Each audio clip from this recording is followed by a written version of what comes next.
عند استخدام وضع اصطفاف السيارة في موقف متوازي، يقدم النظام تنبيهات على شاشة العرض وأصوات إشعارية للمساعدة على تقدير النقطة التي يجب فيها لف عجلة القيادة حتى يتم صف السيارة بشكل صحيح.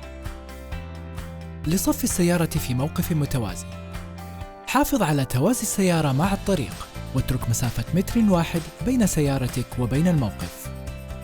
أدر عجلة القيادة إلى أن يلتقي المستطيل الأزرق مع مساحة الموقف. ارجع للخلف إلى أن ينطبق العمود الأصفر على مؤخرة السيارة المصفوفة.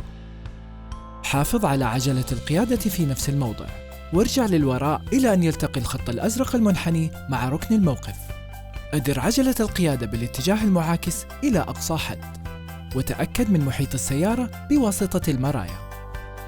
اتبع خطوط التوجيه وارجع للوراء ببطء إلى أن يتم صف السيارة في الوضع المرغوب.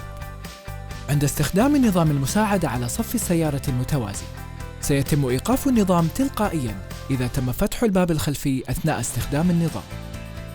قد يتم عرض رسالة عند لف عجلة القيادة أكثر مما ينبغي. في هذه الحالة، أعد عجلة القيادة لحالتها الأصلية. إذا كانت مسافة صف السيارة أضيق من المعتاد، بإمكانك استخدام وضع الاصطفاف الضيق. لتشغيل وضع الاصطفاف الضيق، اختر أيقونة الوضع أثناء تشغيل نظام المساعدة على صف السيارة المتوازي. للانتقال للنظام العادي، اضغط الأيقونة مرة أخرى.